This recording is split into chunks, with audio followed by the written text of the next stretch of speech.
این 10 روز برای یه ماه هم که تو یخچال بذارم رزرو کردم. مامان شام نهار چی داری؟ نهار نداریم. مثلا نهار درست نکنم. چه نهاری؟ مگه خر مغزمو گاز گرفته الان توی موقعیت من برم نهار درست کنم باشه؟ پس چیکار میخواید بکنید؟ چی میخورید؟ هیچی. قیمه از حسینی آوردم اندازه شما میرسه اگه بیا بخور. نه مرسی ممنون نمیخورم. خب نخور. تازه شامم میخوام برم حسینیه. من این یه ماه این 10 روز برای یه ماه هم که تو یخچال بذارم رزرو کردم برای یه ماه هم فریزرم پر شده. اون یکی فریزرم میخوام بذارم به بعد.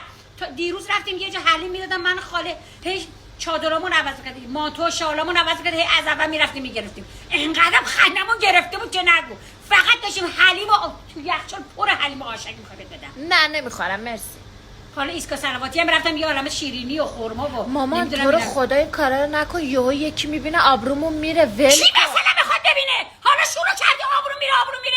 خب الان نظریه میدن همه میرن میگیرن. همونی که داره منو میبینه اونم اونجا وایساده داره میخوره که منو میبینه. اون یه دونه ور میداره مثل تو نمیره جینی برداره یخچال پر کنه. نه ما یه شگردایی داریم الان با خاله نشستیم با هم دیگه گاف بندی کردیم چرا هیچ کی نفهم تو گوه نخور. ماما ول کن من میگم بیا دیگه این کار ورده الان 2 تا فریزرات پر شده دیگه. نه. آبرومونو نبر نذار کسی بفهمه. میخوام یکم برنج خوش کنم. خوش کنی؟ دوست دارم هر کاری که دوست دارم بکنم. من این یه ما برای 1 سالم آذوقه جمع میکنم. میخوای چه غلطی بکنی؟